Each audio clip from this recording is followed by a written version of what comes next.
Muito boa noite a todos. Meu nome é Will, eu sou um dos palestrantes aqui do Grupo Espírita Ivone Pereira e nós falaremos hoje a respeito de um dos muitos amigos de Ivone, Eurípides Barçanufo.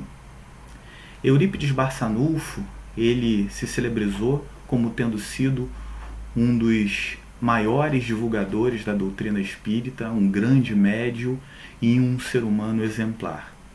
Mas antes de falarmos mais sobre Eurípides, passemos à leitura da página do livro Vida Feliz, psicografado por Divaldo Franco, ditado pelo espírito Joana de Ângeles. Lição 140. Não te canses de amar. É possível que a resposta do amor não te chegue imediatamente. Talvez te causem surpresa as reações que propicia. É possível que as haja desencorajadoras. Sucede que, desacostumadas aos sentimentos puros, as pessoas reagem por mecanismos de autodefesa. Insistindo, porém, conseguirás demonstrar a excelência desse sentimento sem limite, e mimetizarás aqueles a quem amas, recebendo de volta a bênção de que se reveste. Ama, portanto, sempre.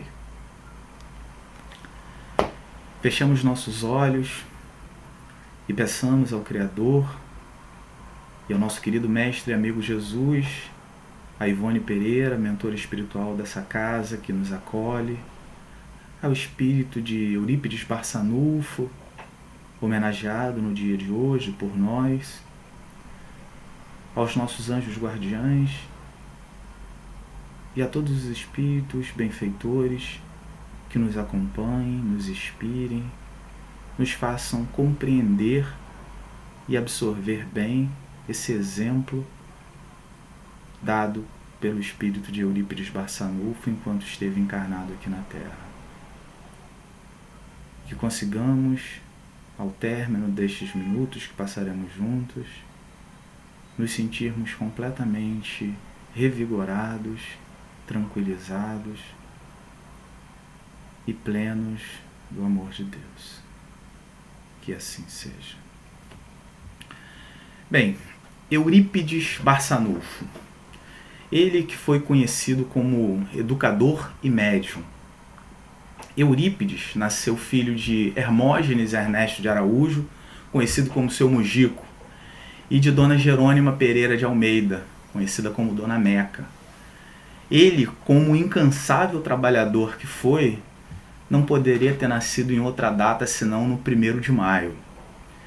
No ano de 1880, no dia 1º de maio, nasceu na pequena cidade de Sacramento, localizada ali na região do Triângulo Mineiro, interior de Minas Gerais, uma cidade na época extremamente católica, nasce Eurípides Barçanufo, que tinha outros 14 irmãos.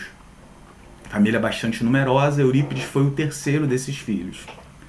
Como a casa do seu pai, seu Mujico, e de Dona Meca, ficava um pouco distante da cidade, cerca de 14 quilômetros, próximo a essa casa tinha um rio, um riachozinho, onde o Eurípides tinha o hábito, ainda criança, de pescar.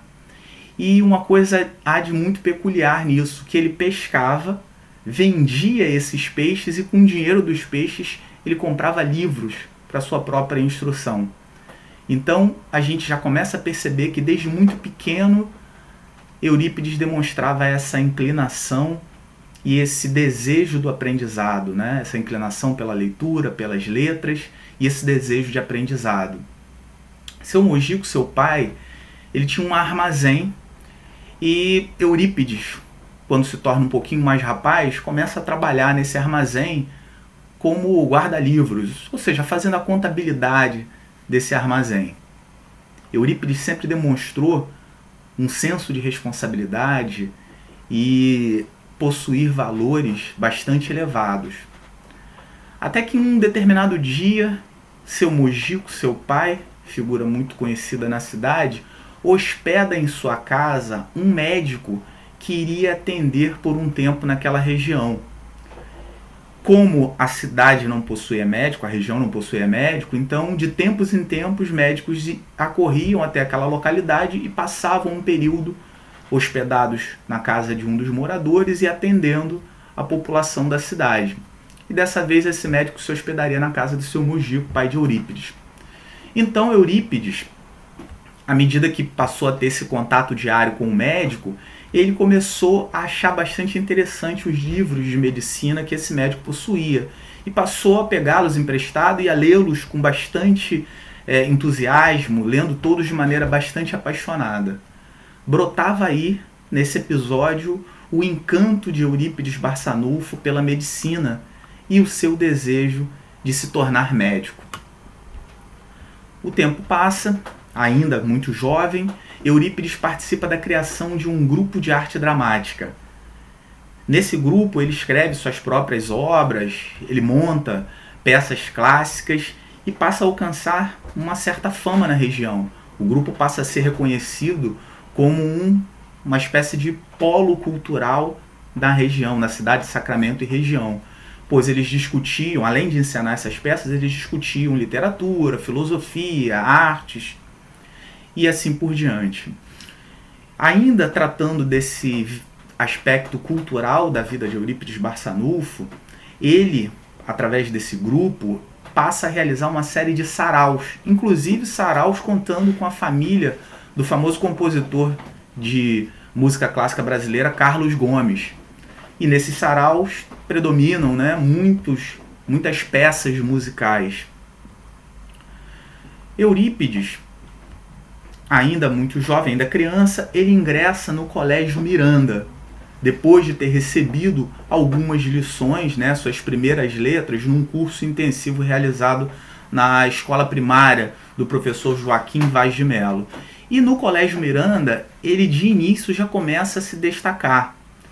E em pouco tempo, os professores começam a considerá-lo bastante apto e um aluno exemplar, e ele começa então a se dedicar às funções de assistente dos professores. A partir desse momento, ele não apenas aprendia, mas como também repassava esse conhecimento aos seus colegas.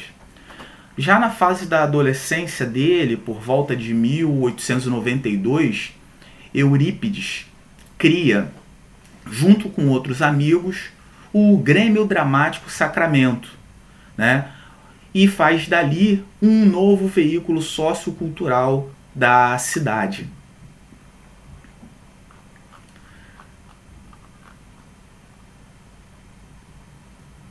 Ele, ainda jovem, de família muito católica, a cidade inteira de Sacramento era muito católica, ele, em razão da sua alta responsabilidade que demonstrava ter, ele assume a função de secretário da Irmandade de São Vicente de Paula. Isso em razão de uma posição natural de liderança que ele possui.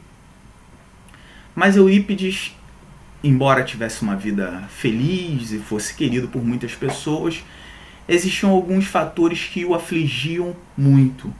Um desses fatores era a doença de sua mãe, Dona Meca. Ela era acometida com frequência por crises nervosas, e essas crises nervosas acabavam impedindo ela até mesmo de frequentar diversas reuniões na igreja, justamente porque essas crises nervosas nada mais eram do que manifestações espirituais, manifestações da sua mediunidade.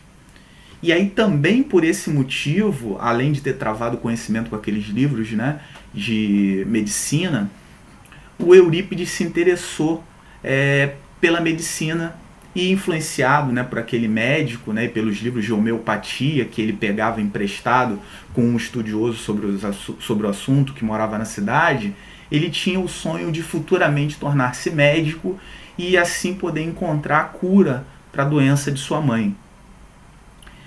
E aí esse desejo, esse amor pela medicina e esse conhecimento da homeopatia faz com que Eurípides, em 1897, ou seja, com 17 anos apenas, ele crie a farmácia homeopática.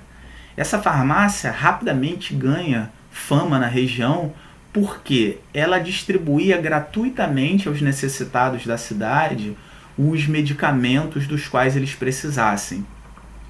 E esse fato de distribuir gratuitamente medicamentos que eram muito eficazes e ajudavam na cura de diversas doenças, isso passa a incomodar uma determinada figura da cidade que vai ter um papel, eu diria que significativo, numa tentativa contra Eurípides. Mas falaremos disso um pouquinho mais adiante.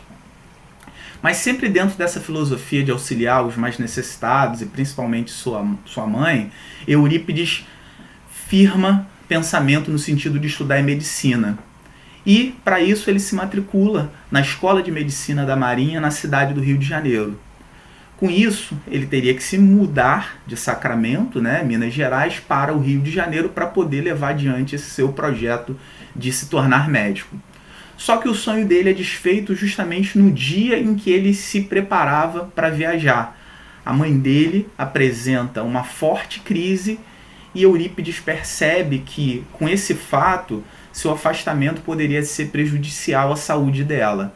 E então desiste definitivamente do sonho de se tornar médico, mas não de continuar ajudando as pessoas. Tempos depois, Eurípides funda, então, na cidade de Sacramento mesmo, contando com 22 anos de idade, ou seja, apenas com 22 anos de idade, junto com os amigos e professores, ele funda o Liceu Sacramentano, em 1902, que era uma instituição de ensino primário para as crianças e de orientação católica. Lembrando que nessa época Eurípides Barçanufo era católico fervoroso e até então repudiava por completo o espiritismo e as práticas espíritas.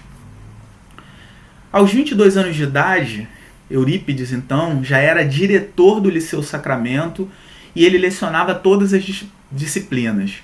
Sempre que qualquer professor precisava se ausentar ou faltava, era o próprio Eurípides que assumia o lugar desse professor e lecionava a disciplina. No mesmo ano de fundação do Liceu Sacramentano, Eurípides, juntamente com outras figuras da região, lançam o jornal A Gazeta de Sacramento. Ele exerceu também, ainda na sua juventude, o cargo de vereador por 2 mandatos trienais consecutivos. E durante esse período em que ele foi vereador, ele trouxe uma série de benefícios sociais para Sacramento, que era uma cidadezinha, como até hoje é uma cidade do interior, do Triângulo de Minas Gerais, mas naquela época uma cidade bastante isolada, mas que passou a ter algumas coisas que até muitas capitais brasileiras não tinham, como água encanada, bonde, energia elétrica. Fundou um cemitério público e conseguiu para a cidade maiores recursos para investimento em educação. Porém, ao término desse segundo mandato, quando surgiu uma proposta de ampliação do mandato de 3 para 4 anos, o Eurípides ele pede dispensa do cargo de vereador e volta então a se dedicar às suas outras atividades, que não eram poucas. Lembrando que com apenas 22 anos de idade, Eurípides ocupava 5 funções de responsabilidade em Sacramento. Ele era professor, era diretor do Liceu Sacramento, era vereador, jornalista e secretário da Irmandade São Vicente de Paula. Nessa época, 22 anos de idade, Eurípides toma contato com a Bíblia. Aqui cabe um esclarecimento que no início do século passado, a Bíblia ela não era franqueada ao acesso de todos. De acordo com a igreja, somente os padres, os religiosos, é que poderiam ter acesso ao texto bíblico.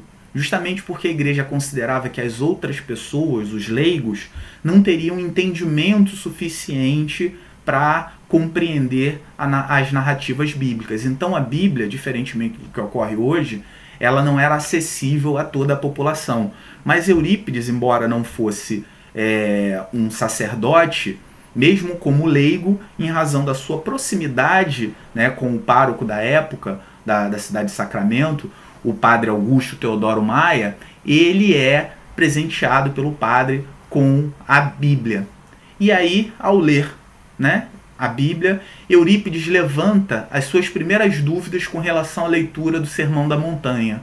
Ele começa a se questionar a respeito do real significado do Sermão da Montanha. Ele, a partir do momento em que ele próprio tem acesso ao texto, à medida que ele lê, ele começa a perceber surgirem certas dúvidas, certos questionamentos a respeito da interpretação correta do Sermão da Montanha. Até que, na cidade de Sacramento, começam a ocorrer uma série de fenômenos mediúnicos que a cidade começa a estranhar. E a cidade, então, empolvorosa diante de uma série de fenômenos mediúnicos, né, porque portas batendo, estalar de madeiras, mesas fazendo barulho, telhados fazendo barulhos como se estivessem jogando pedra e nada existia do lado de fora, ou seja, uma série de fenômenos físicos, fenômenos espirituais físicos. A cidade de Sacramento então resolve chamar o senhor Frederico Peiró. O senhor Frederico Peiró, ele era um espírita muito conhecido na região de Minas Gerais, e ele então é convocado à cidade de Sacramento, é chamada cidade de Sacramento, para investigar esses fenômenos. E ele descobre que há uma comunidade de médiuns de efeitos físicos na cidade de Sacramento. A partir dessa descoberta, acaba sendo fundado em 28 de agosto de 1900 o primeiro centro espírita da região, que até hoje mantém suas atividades doutrinárias, o Centro Espírita Fé e Amor. O Eurípides, ele tinha um tio chamado Mariano da Cunha, que era mais conhecido como Tio Senhor. O Tio Senhor, com quem Eurípides frequentemente conversava sobre religião, era espírita. E Eurípides tinha o hábito, católico fervoroso que era, tinha o hábito de frequentemente debater algumas questões de ordem religiosas com o Tio Senhor. E ele questionava. A essa altura, Eurípides era um poliglota, já falava vários idiomas, tinha uma cultura vastíssima, tanto é que alguns biógrafos dele costumam dizer que ele era possivelmente um dos homens mais cultos de toda aquela região. Então Eurípides era uma pessoa que tinha uma capacidade argumentativa muito grande, tinha uma oratória muito grande, além, obviamente, da sua inteligência destacada. Então, o seu Mariano da Cunha, né, o Tio Senhor, era um homem simples, era um camponês, um homem do campo, da roça, com pouco estudo, embora um espírita também muito fervoroso, mas tinha pouco conhecimento para contra-argumentar com o sobrinho, né? Sobrinho, um intelectual, um verdadeiro intelectual, diretor de colégio, professor, jornalista, havia sido vereador. Então, o Tio Senhor, que era um homem rude, um homem do campo, decide presentear Eurípides, não conseguindo mais contra-argumentar com ele, decide presentear Eurípides com um livro de Leon Denis, o livro Depois da Morte. Então, ao fim de uma daquelas noites em que ambos conversavam sobre as questões de ordem religiosa, Eurípides recebe de presente do Tio Senhor o livro Depois da Morte de Leon Denis. No mesmo momento, ele inicia a leitura do livro, né? E ele devora o livro numa noite. Tio Senhor, nessa época, quando ficava hospedado na casa de Eurípides, costumava dormir no mesmo quarto que o sobrinho. E aí Tio Senhor, de vez em quando, naquela noite, acordava de madrugada, olhava, estava Eurípides lendo o livro, né, de Leon Denis. Aí ele dormia mais um pouco, 1 hora depois estava Eurípides lendo o livro de Leon Denis.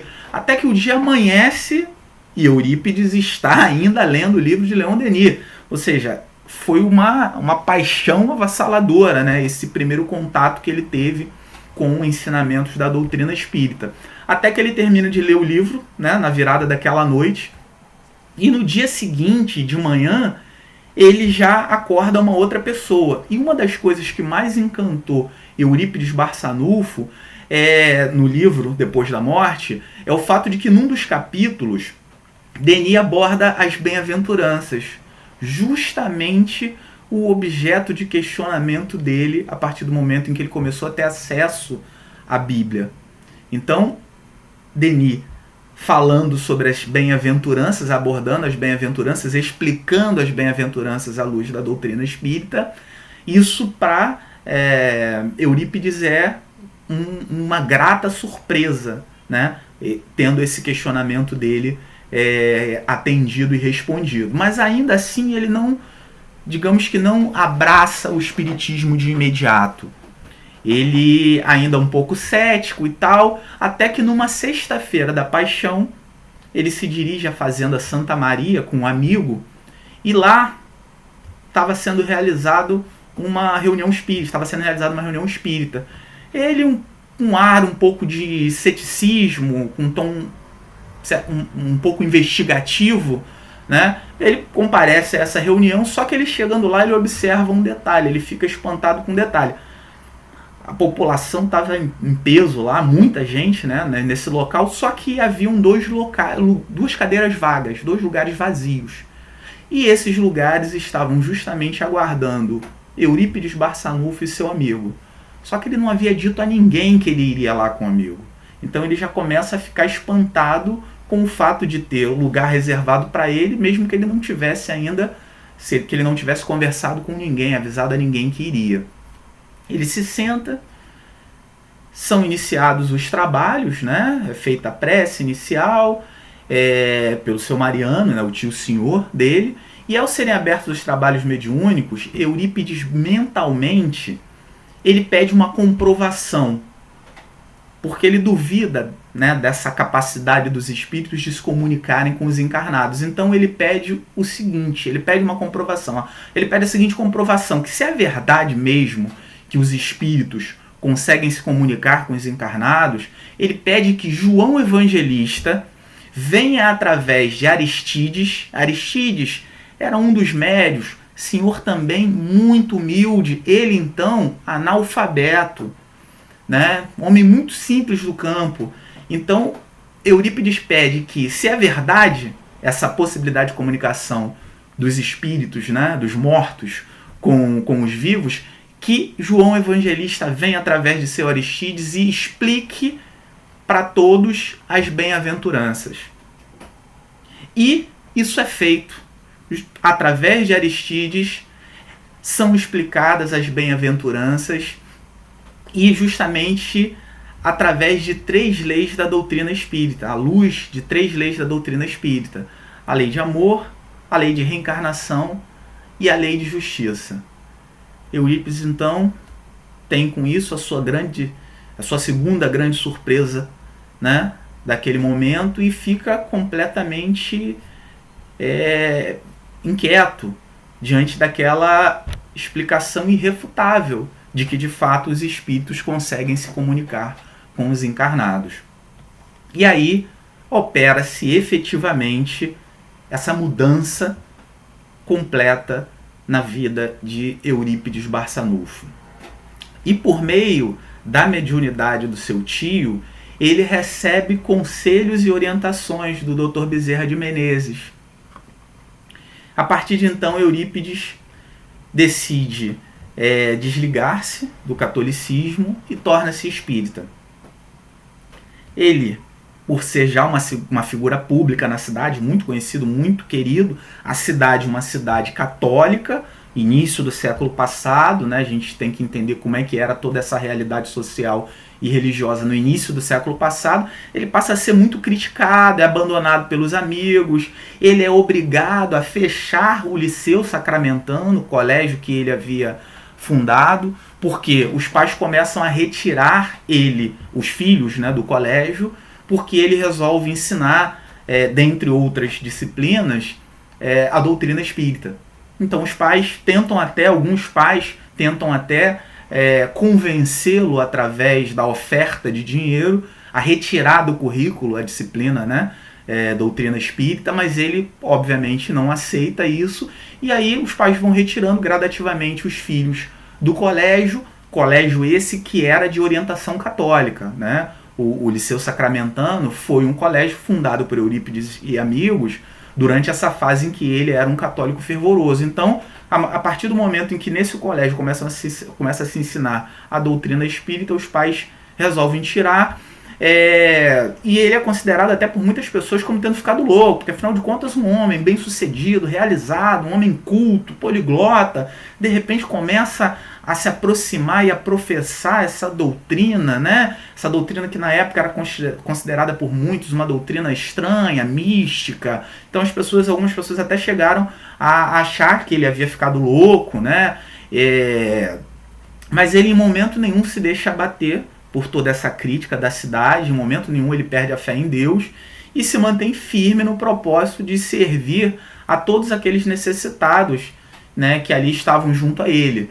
Lembrando que ele já havia, mesmo antes de abraçar o Espiritismo, já havia iniciado um trabalho de caridade com a fundação da criação da farmácia e diversas outras obras assistenciais na própria conferência de São Francisco de Paula, né?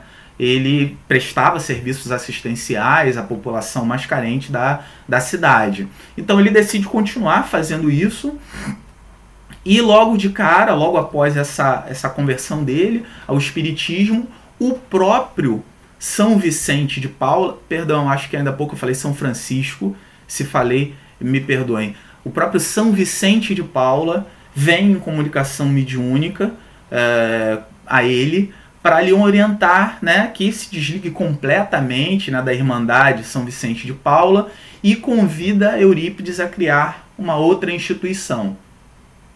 Instituição essa cuja base seria o Cristo. O diretor espiritual seria o próprio Vicente de Paula e Eurípides seria o dirigente material. Então, após reunião mediúnica, e ele assim o faz, e aí um determinado dia, poucos dias depois, após uma reunião mediúnica, Eurípides pede para o tio Mariano, o tio senhor dele, né, que coordenava os trabalhos nesse grupo espírita, que mostra onde é que fica a casa de um determinado doente, um senhor Carlos. Eurípides vira para o tio e fala assim, olha tio, a gente precisa visitar o Carlos porque ele está muito mal. Ele já está há 3 dias sem se alimentar e tal. O tio vira para ele e fala, meu sobrinho, olha, já é tarde da noite, a gente vai ter que atravessar um trechinho de floresta para chegar até esse local, então à noite é perigoso, vários animais selvagens, então seria conveniente nós aguardarmos para irmos amanhã, né, pela manhã até a casa desse senhor, mas eu sei onde fica a casa desse Carlos sim. Eurípides insiste com o tio, não tio, a gente precisa ir hoje, ele precisa muito da gente, e temos que ir hoje, e aí vão até a casa do Carlos. Chegando lá, Eurípides encontra Carlos, que de fato há 3 dias não comia, né, não se alimentava, a lepra num estado bastante avançado, e Eurípides então alimenta Carlos, Carlos é alimentado, é cuidado, e ao se despedir, Eurípides dá um passe em Carlos e dá um beijo na testa dele, e vai embora. E é justamente aí que acontece a primeira cura mediúnica de Eurípides. O Carlos foi curado da lepra, né? E completamente curado da lepra a partir desse passe e dessa despedida com um beijo na testa. Essa foi a primeira cura mediúnica de Eurípides, e a sua segunda cura mediúnica foi justamente a sua mãe, que sofria, né, de fortes transtornos há muito tempo, e essa foi a segunda cura mediúnica de Eurípides, a mãe. Óbvio que diversas outras curas, né, incontáveis outras curas, foram realizadas por ele, que tinha diversas faculdades mediúnicas, entre elas a faculdade do desdobramento, né? Tem alguns casos que se tornaram célebres, né, na região, como uma criança que nasceu muito doente e Eurípides apareceu desdobrado, sem ser chamado, e efetuou a cura dessa doença. Uma outra situação em que outras situações, né, em que ele desdobrava enquanto dava aulas e ia fazer partos. Um desses partos, inclusive, é narrado no documentário Eurípides, médico e educador e médium, em que o tio dessa criança que nasceria na hora relata que, né, no momento de nascimento da sua tia, a tia estava atravessada no útero. Então a parteira estava ali já entrando em desespero, até que Eurípides, embora estivesse dando aula, né, no mesmo momento ele se desdobra, aparece no local do parto, auxilia na feitura do parto, e enquanto isso o pai da criança tinha enviado 2 homens a cavalo, né, os cavalos mais velozes que ele dispunha no dia, para poder buscar o professor Eurípides Barçanufo, que ele fazia partos, ele atendia, embora não tivesse tido a formação de medicina, mas conhecimento não lhe faltava. Só que quando esses homens chegam até a escola onde ele está dando aula, ele vira para os homens e fala o seguinte: olha, vocês podem ir lá porque eu já estive lá, eu já fiz o parto da criança e a criança está passando bem. Os homens obviamente duvidam, porque é aquela coisa, tem uma estrada só. Os 2 foram a cavalo. Então, se Eurípides tivesse passado por eles e tivesse voltado, eles teriam visto. Então, como eles não viram Eurípides passar por eles, é óbvio que Eurípides não estaria ali dizendo o que aconteceu de fato. Mas, de qualquer forma, eles retornam até a casa e, chegando lá, de fato, a mãe do bebê informa que seu Eurípides havia estado lá, havia feito o parto e estava tudo bem, graças a Deus, né? E outras situações tantas, a história de um rapaz que desviou remédio da farmácia, né? O remédio era destinado a determinado doente, ele pegou, desviou, sem saber, obviamente, que seu Eurípides sabia disso. Ele acha estranho quando é repreendido, né? Mas como é que o senhor sabe e tal? Não tinha ninguém. E assim por diante, uma série de outras situações. Até que a fama de Eurípides Barçanufo, agora então como espírita, começa a se expandir até para fora dos limites de Sacramento. E a Igreja Católica, na época, combate fervorosamente o espiritismo, que era considerada por muitos religiosos da época uma seita maldita. Inclusive o próprio Código Civil proibiu durante uma época, o nosso primeiro Código Civil proibiu as reuniões espíritas no Brasil, ou seja, era algo ilegal realizar-se reuniões espíritas. Isso no nosso primeiro Código Civil.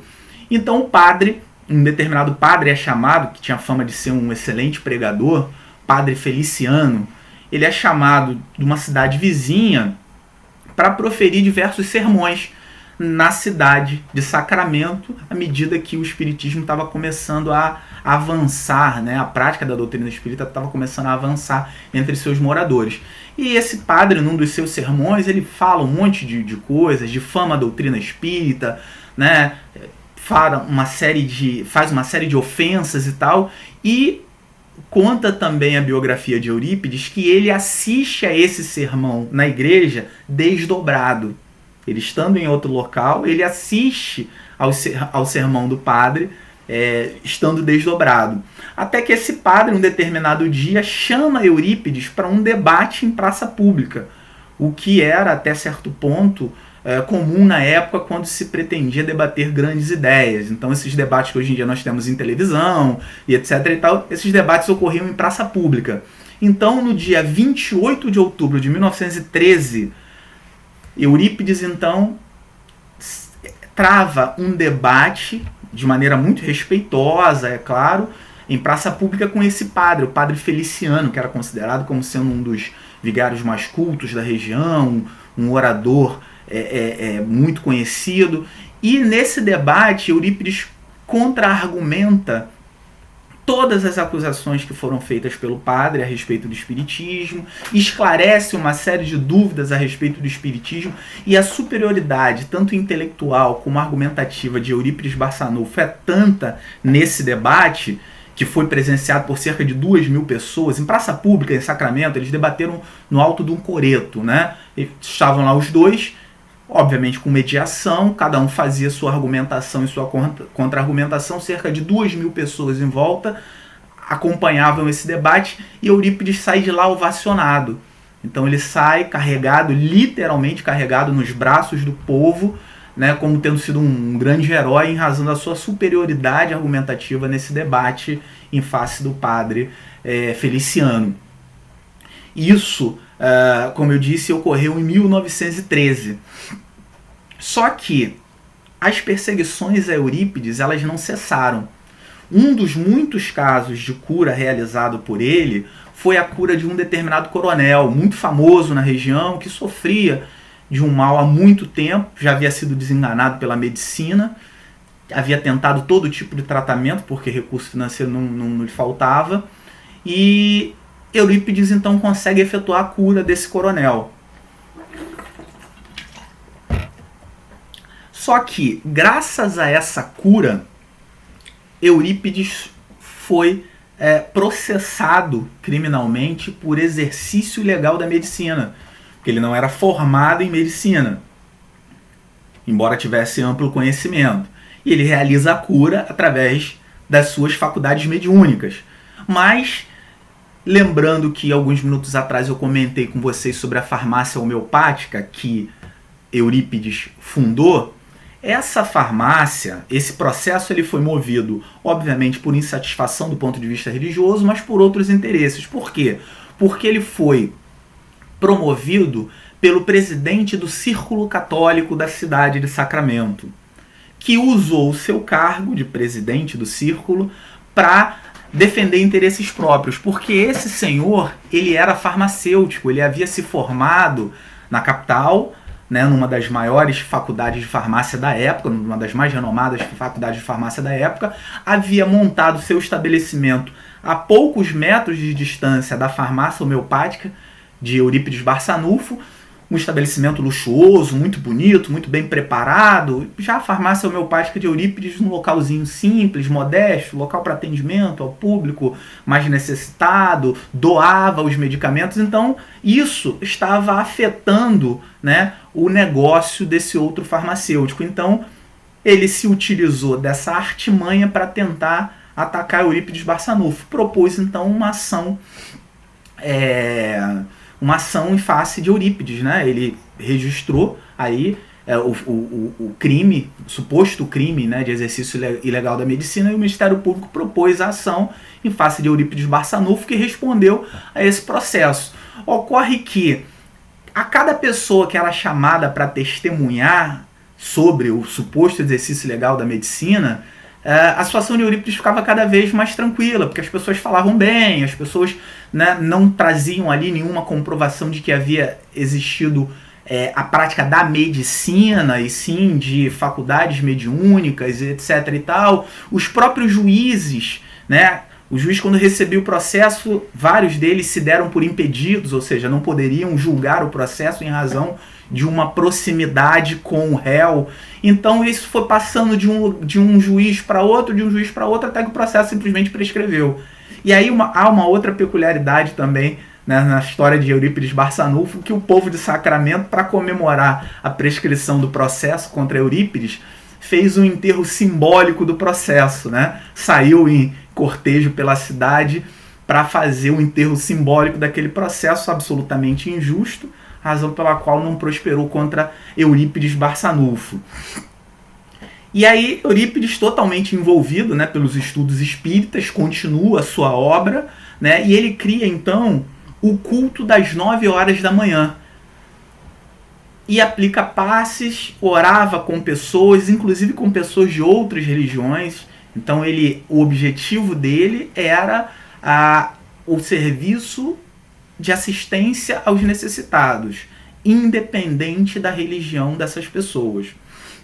Durante as orações, nesse culto criado pelo Eurípides, os espíritos, né, ampliavam, melhor dizendo, os sons do encontro, e toda a cidade acabava ouvindo as preces proferidas por Eurípides, ou seja, mais uma prova dos seus efeitos físicos, né, dele ser um grande médium de efeitos físicos. Embora ele realizasse naquele ambiente fechado as suas preces, elas eram ouvidas por toda a cidade em razão desse efeito físico, de amplificação do som. Falando agora sobre o colégio, né? Aquele colégio, Grêmio Sacramentano, ele é encerrado. Eurípides então abriu o colégio Allan Kardec, que se tornou referência no Triângulo Mineiro, e se tornou um colégio admirado por diversos intelectuais em todo o Brasil.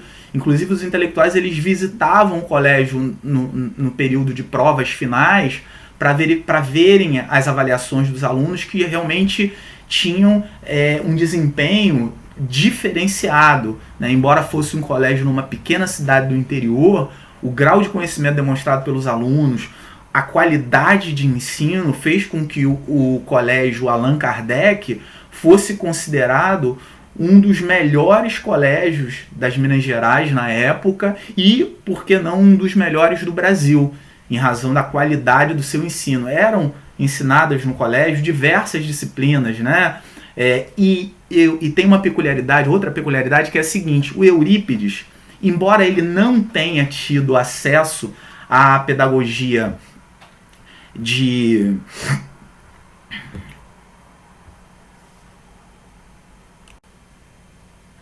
Pestalozzi, embora ele não tivesse tido contato direto com a pedagogia de Pestalozzi, porque a gente está falando de uma época em que a comunicação e a transmissão de informações se dava de uma maneira muito diferente da que ocorre hoje.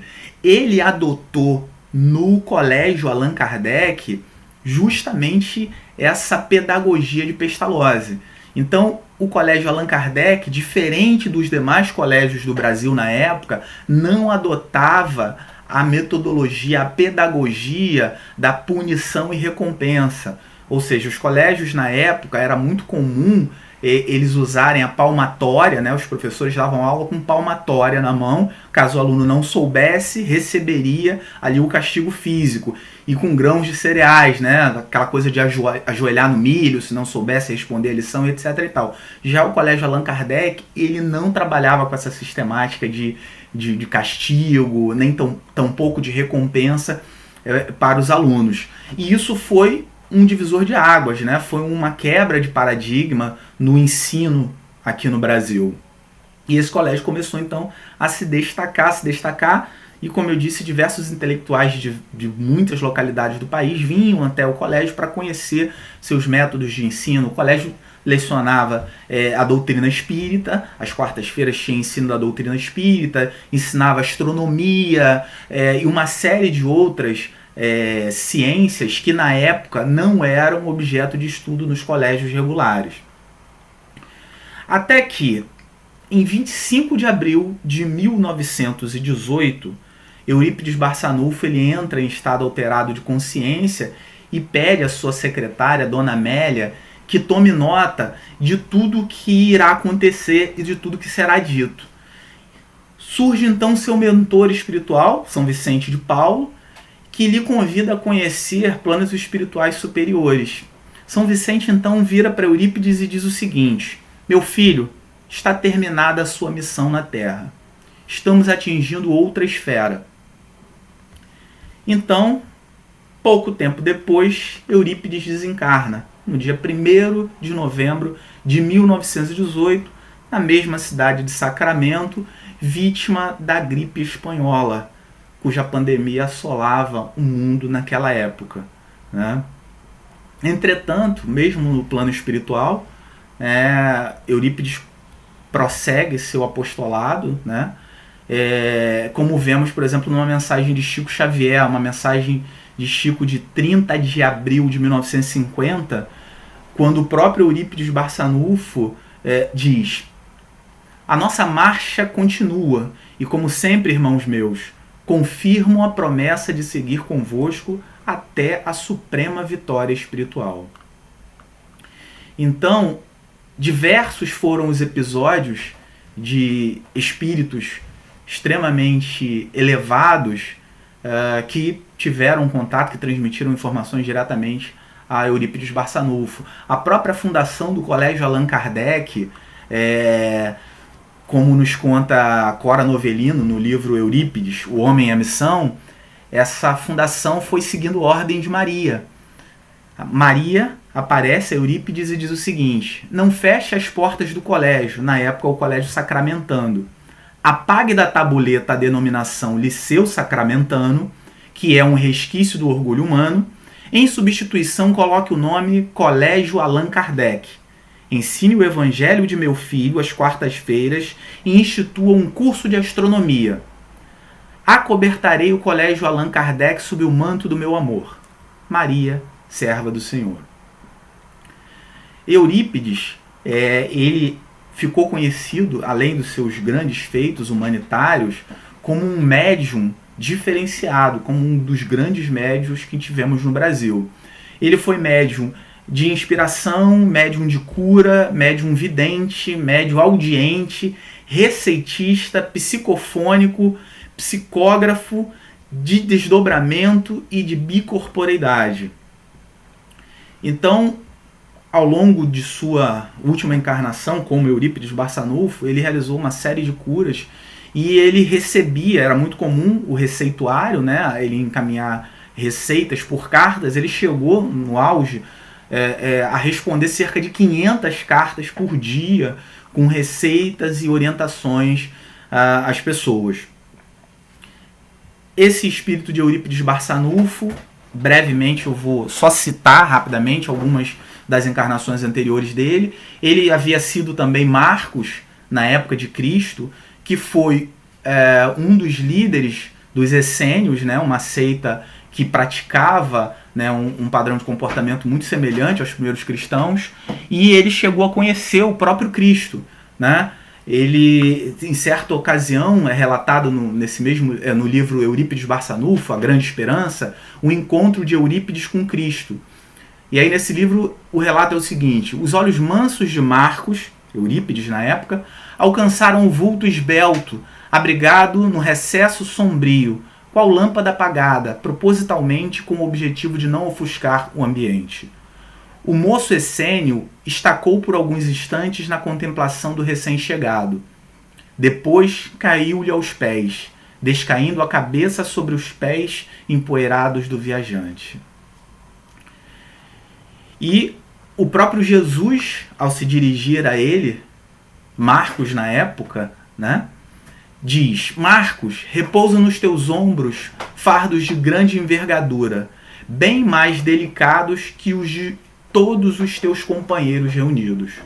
O horizonte está ensombrado de incertezas e aflições, e é necessário que realizes o fato novo de dourar, com o brilho da coragem e da abnegação, a linha do entendimento nos corações.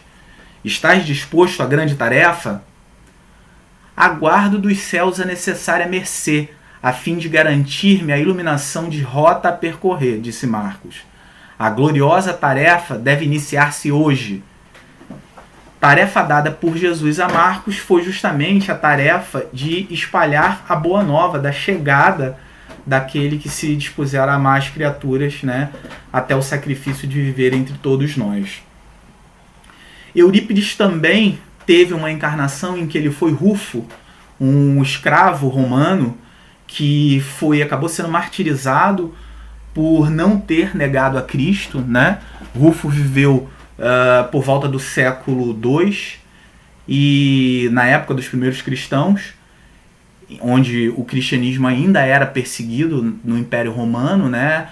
O cristianismo ainda não era considerado a religião oficial, os cristãos eram perseguidos e Rufo, que era um escravo, ele foi conclamado a negar Cristo, a renunciar a Cristo, sob pena de que, se ele não o fizesse, ele seria morto na presença de sua filha e de sua esposa, e as duas seriam banidas em definitivo.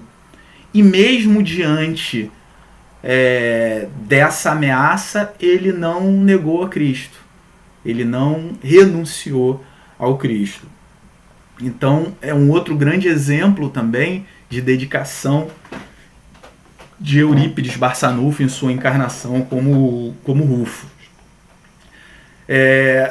A respeito de Eurípides Barçanufo, o próprio Chico Xavier chegou a escrever a seguinte afirmativa no livro Eurípides, o Homem e a Missão: escrever sobre a vida de Eurípides seria quase o mesmo que fazer a biografia de Jesus. No mesmo livro,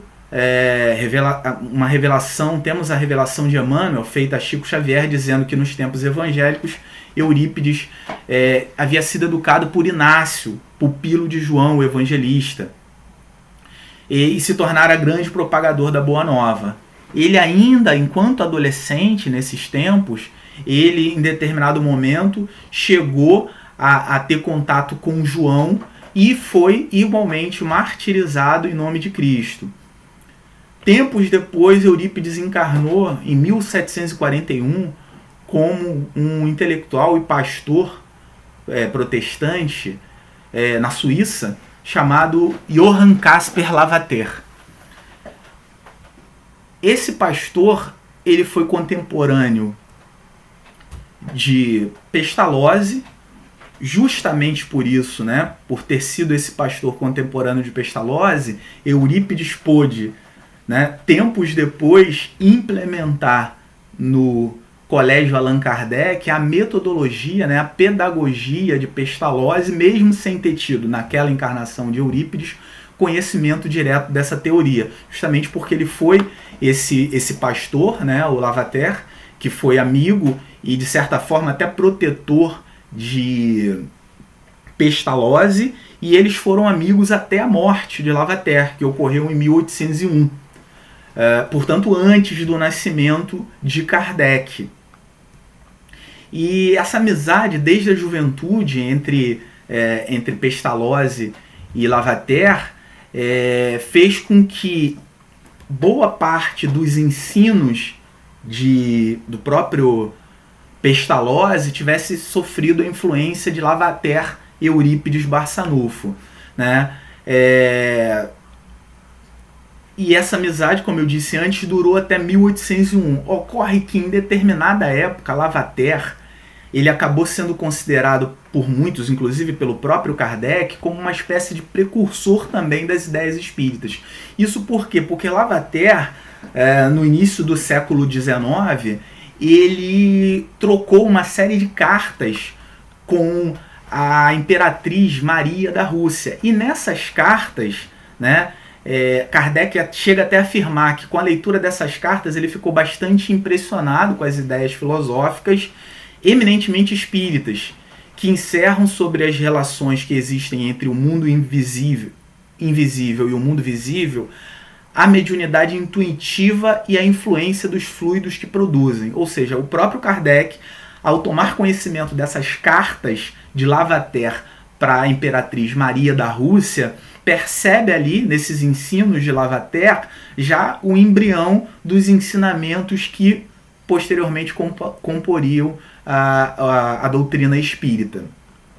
E o próprio Lavater, enquanto espírito, né, já após ter desencarnado, ele participou como instrutor da codificação na Sociedade de Estudos Espíritas de Paris. O próprio Kardec, na Revista Espírita de maio de 1868, agradece ao Lavater, ao espírito Lavater, pelos serviços prestados, pelo auxílio prestado a ele como instrutor, como espírito instrutor na confecção da codificação.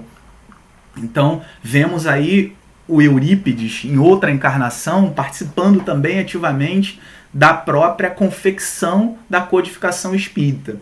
E no mundo espiritual, após o seu último desencarne, Eurípides passou então a comandar um nosocômio espiritual especializado em loucura. O objetivo desse nosocômio é justamente acolher as pessoas que entram em estado de loucura após o desencarne, né, após a morte do corpo físico, por não estarem entendendo muito bem, e servir de uma espécie de laboratório para preparar essas pessoas justamente para o retorno à Terra, para sua próxima encarnação.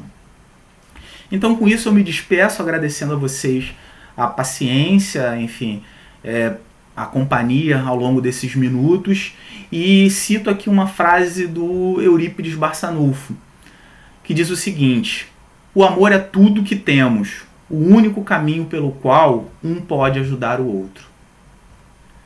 Muito obrigado a todos vocês, que tenhamos todos uma semana de paz, uma semana de equilíbrio, que possamos ter nossos corações confortados